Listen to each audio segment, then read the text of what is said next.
ជំរាបសួរបងប្អូនអ៊ំពូមីងទាំងអស់គ្នាក្នុងវីដេអូនេះខ្ញុំមកចែកម្លែកឲ្យបងប្អូនចេះដាំសាឡាត់ស្រួយឬសាឡាត់ស្វាយពណ៌ចម្រុះផ្សេងអាចរៀនដាំនៅផ្ទះបានដោយខ្លួនឯងយ៉ាងងាយហើយវិធីសាស្ត្រនេះគឺយើងអាចជ្រើសរើសនៅក្នុងការដាំលើកញ្ច្រែងតូចៗហើយការប្រើប្រាស់ល្បាយដីឬប្រើប្រាស់ជីកំប៉ុស្តទឹកជីកំប៉ុស្តគោកដើម្បីឲ្យដំណាំមួយប្រភេទនេះលូតលាស់បានល្អបងប្អូនអាចសាកល្បងដាំនៅផ្ទះបានដោយខ្លួនឯងដូច្នេះបងប្អូនអ៊ំពូមីងទាំងអស់គ្នាមកតាមដានទាំងអស់គ្នាបាទអញ្ចឹងបងប្អូនឃើញក្នុងការជ្រើសរើសរបស់ខ្ញុំគឺខ្ញុំដាំនៅលើកញ្ច្រែងតាមពិតវីដេអូខ្ញុំធ្លាប់បានធ្វើហើយការដាំសាឡាត់នៅលើកញ្ច្រែងតែពេលនោះខ្ញុំដាំតែសាឡាត់ពណ៌ស្វាយកញ្ញាញ់ហើយតែមួយមុខទេប៉ុន្តែក្នុងវីដេអូនេះខ្ញុំដាំប្រភេទសាឡាត់រាងច្រើនពូជនៅក្នុងកញ្ច្រែងតែមួយបាទចំណុចចាប់ផ្ដើមបងប្អូនគួរតែមានល្បាយដីបាទលាយល្បាយដីហើយយើងមានកញ្ច្រែងសម្រាប់ដាក់ល្បាយដីរបស់យើងល្បាយដីដែលយើងលាយគឺមានជីវជាតិគ្រប់គ្រាន់ដែលយើងអាចមានជីកំប៉ុស្តគោកមានដីមុខលើមានធ្យូងកាមដែលខ្ញុំតែងតែបង្ហាញក្នុងការដាំដុះដំណាំទូទៅផ្សេងទៀតដែរមិនខុសគ្នាទេហើយយើងហាលដីនោះឲ្យស្ងួតដើម្បីយកមកដាំដំណាំនេះជាពិសេសដីនោះត្រូវតែពុកផុយបានល្អហើយយើងរៀបចំមានកូនដំណាំរបស់យើងដែលយើងបានផ្សាំរួចកូនដំណាំបងប្អូនអាចជ្រើសរើសដំណាំដែលដាំឬផ្សាំនៅលើត្រេនៅលើដីឬនៅលើអេប៉ុងដែលយើងដាំដំណាំលើទឹកអាចយកជ្រើសរើសយកមកដាំបានដូចគ្នាបាទអញ្ចឹងបងប្អូនឃើញខ្ញុំនិងគ្រួសាររបស់ខ្ញុំកំពុងតែរៀបចំបាទត្រូវសួរគ្នាថាដាំបាទគួរតែជ្រើសរើសសាឡាត់នេះខ្លះព្រោះខ្ញុំបដោះសាឡាត់ច្រើនហើយបងប្អូនឃើញខ្ញុំ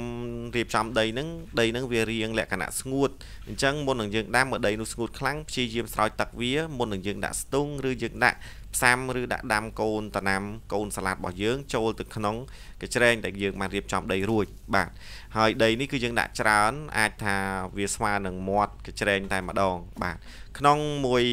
ផើងឬក្នុងមួយកញ្ច្រែងនេះបងប្អូនអាចដាំទៅ6គុំអីអញ្ចឹងណាបងប្អូនបាទ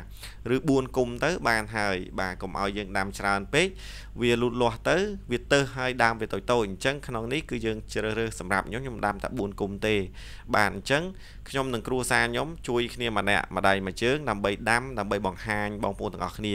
ហើយកូនដំណាំរបស់ខ្ញុំហ្នឹងគឺខ្ញុំជ្រើសរើសកូនដំណាំនៅលើអេប៉ុងហ្នឹងឯងដោយសារតែខ្ញុំដាំបន្លែលើទឹកកូនដំណាំវាមានស្រាប់បាទកូនសាឡាត់វាមានស្រាប់ហើយខ្ញុំដាក់ដាំមានសាឡាត់ក្រហមសាឡាត់ស្រួយផ្សេងទៀតបាទមានប្រភេទសាឡាត់ជាច្រើននៅក្នុងហ្នឹងបាទមានច្រើនប្រភេទអញ្ចឹងពេលដែលវាលូតលាស់បងប្អូនប្រកាសជាឃើញវាមានពណ៌ខៀវពណ៌បៃតងពណ៌ស្វាយពណ៌ក្រហមអីជាដើមបាទអញ្ចឹងយើងអាចជ្រើសរើសដាំសាឡាត់បានយ៉ាងងាយនៅផ្ទះតាមវិធីសាស្ត្រមួយនេះកញ្ច្រែងបងប្អូនជ្រើសរើសកញ្ច្រែងតូចធំតាមអ្វីដែលបងប្អូនមាននៅផ្ទះកញ្ច្រែងនេះគឺខ្ញុំដាំដំណាំរាប់មិនអស់ទេគឺចិត្តពុកផុយដែលយើងលែងប្រើការហើយអញ្ចឹងយើងដាំឡើងចូល10 20ប្រភេទនៃដំណាំដែលខ្ញុំបានដាំលើកញ្ច្រែងនេះហើយបាទអញ្ចឹងយើងអាចច្នៃប្រឌិតឬយើងអាចរៀបចំក្នុងការភាពឆ្លាតវៃរបស់យើងដែលយើងមានរបស់ទាំងអស់ហ្នឹងអាចយកមកច្នៃដាំបាននៅតាមតំបន់ផ្ទះតាមរានផ្ទះនានាបាទអញ្ចឹងបន្ទាប់ពីយើងបានដាំហើយក្នុងរយៈពេលដែលបងប្អូនត្រូវថែទាំដំណាំនេះលូតលាស់បានល្អគឺមួយសប្តាហ៍បងប្អូនអាចមកដកស្មៅជ្រោយជើងបាទ4-10ថ្ងៃយើងជ្រោយជើងវាម្ដងអីចឹងទៅអញ្ចឹងអាយុវាត្រឹមតែ1ខែ10ថ្ងៃឬ1ខែជាងអីហ្នឹងគឺយើងអាចប្រមូលផលវាបានហើយតាមពូជសាឡាត់ផ្សេងដែលបងប្អូនបានដាំអញ្ចឹងសាឡាត់ប្រភេទនេះបើសិនជាត្រឹមអាយុតែ1ខែ10ថ្ងៃអីគឺស្រួយឆ្ងាញ់តែម្ដងហើយបើយើងដាំនៅលើដីនេះរសជាតិវារៀងក្រាស់ជាងដែលយើងដាំនៅលើទឹកបាទអ្វីដែលយើងចង់បានរសជាតិឆ្ងាញ់ឬល្អគុណភាពល្អវាអាស្រ័យទៅលើការថែទាំនិងការដាក់ជីរបស់យើងផងដែរបាទអញ្ចឹងខ្ញុំប្រើប្រាស់ជីរបស់យើងមានជីកំប៉ុស្តទឹកជីកំប៉ុស្តគោកខ្ញុំស្រោចវាជីកំប៉ុស្តទឹកគឺ2 ដងក្នុងមួយសប្តាហ៍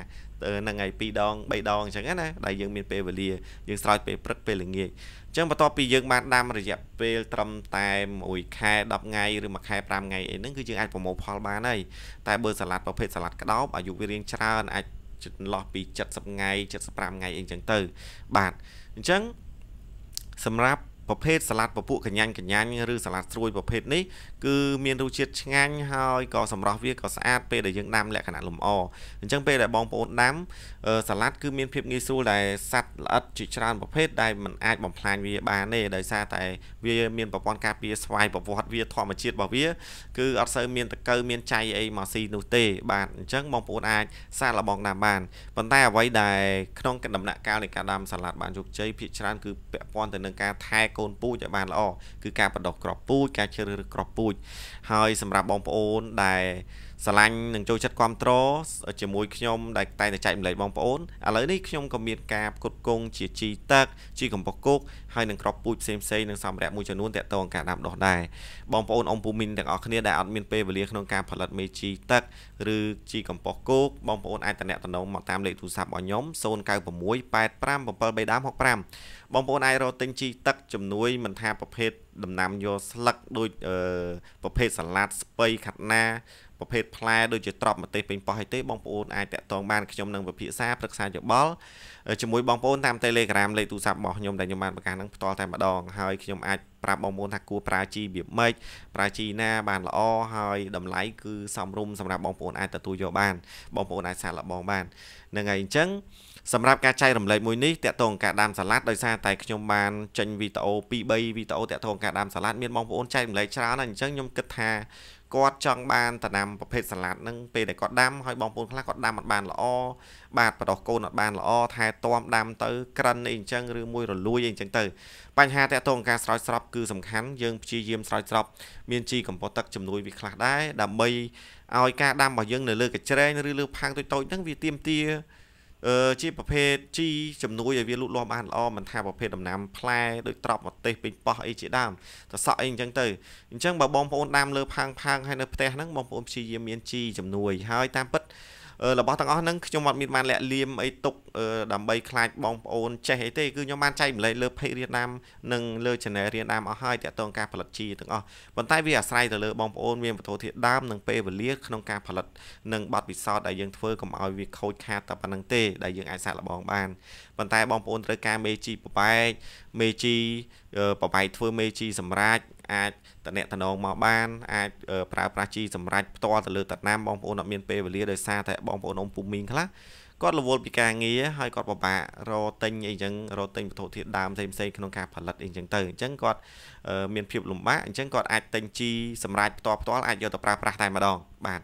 ហើយសម្រាប់ការពិភាក្សាប្រឹក្សាយោបល់តាក់ទងបច្ចេកទេសការដាំដុះបងប្អូនអាចសួរនាំបានហើយខ្ញុំ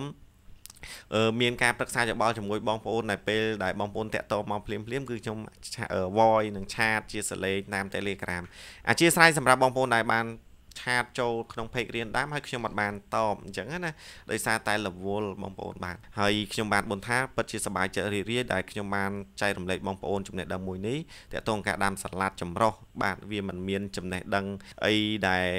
ពិបាកនៅក្នុងការធ្វើទេឬអ្វីអាស្រ័យទៅលើការអនុវត្តបងប្អូនហើយបងប្អូនគិតថាការចែករំលែកមួយនោះបងប្អូនអាចយកទៅអនុវត្តបានមានចម្ងល់ឆ្ងល់ត្រង់ណាបងប្អូនអាចសួរនាំបានអញ្ចឹងសម្រាប់ការបច្ចេកទេសការដាំដុះសាឡាត់នៅលើកញ្ច្រែងដែលប្រើល្បាយដីអស់តិចតួចហើយយើងថែទាំបានដោយខ្លួនឯងនៅផ្ទះបងប្អូនអាចសាកយកទៅអនុវត្តបានសាឡាត់គឺជាដំណាំមួយដែលជួយដល់សុខភាពនិងគ្រួសារបងប្អូនអាចធ្វើម្ហូបបានជាច្រើនប្រភេទដែលយើងមានតម្រូវការជាប្រចាំថ្ងៃ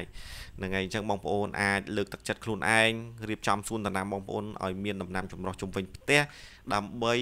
សុខភាពគ្រួសាររបស់យើងផងដើម្បីសុវត្ថិភាពផ្សេងដែលយើងបរិភោគទៅមានសុវត្ថិភាពមានលក្ខណៈថាធម្មជាតិសរីរាង្គអញ្ចឹងណាបាទហ្នឹងហើយអញ្ចឹងខ្ញុំបាទពុទ្ធថាមានតែប៉ុណ្្នឹងសម្រាប់ការចែករំលែកវីដេអូមួយនេះកុំភ្លេចជួយចែករំលែកវីដេអូផងបាទអរគុណច្រើន